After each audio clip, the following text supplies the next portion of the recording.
Quelle est la température idéale pour performer en course à pied? Alors pour le plaisir, on peut se dire allez soleil, 18 degrés. Et pour faire un chrono, la réponse est bien différente et plusieurs études l'ont montré. Alors pour comprendre pourquoi, il faut voir ce qui se passe dans notre corps. Quand il nous faut avancer, nos muscles produisent de la chaleur et cette chaleur, notre corps doit l'évacuer en permanence pour maintenir une température interne stable. Alors par temps froid, c'est facile, mais quand il fait chaud, c'est beaucoup plus compliqué. Le corps doit alors suer. Le truc, c'est que suer, c'est un mécanisme qui utilise de l'énergie et ça va faire augmenter la fréquence cardiaque. Et donc quand on court et qu'il fait chaud, notre corps entre un peu en compétition avec lui-même pour nous faire avancer d'un côté et pour refroidir notre corps de l'autre. Et c'est la performance qui trinque. Ça, plusieurs études l'ont montré, notamment une qui a analysé les performances d'1,8 million de coureurs sur une période de 12 ans sur 6 marathons majeurs. Alors il ne faut pas non plus qu'il fasse trop froid parce que dans ce cas-là, les muscles sont trop contractés et c'est la mobilité qui trinque, donc pas moins de 2 degrés. Et donc la température idéale pour performer, ce serait dans une fenêtre de 4 à 10 degrés selon cette étude.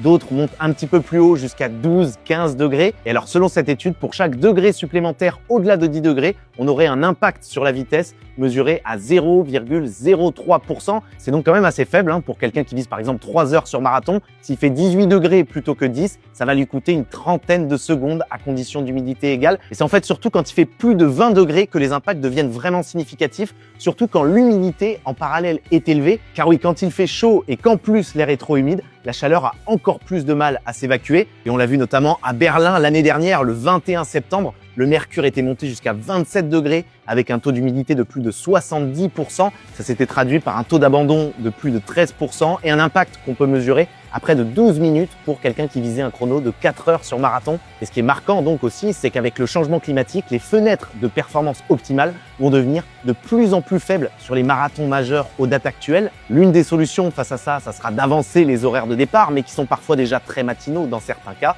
Une autre, c'est aussi bien sûr de réduire la courbe des émissions de gaz à effet de serre responsable du changement climatique.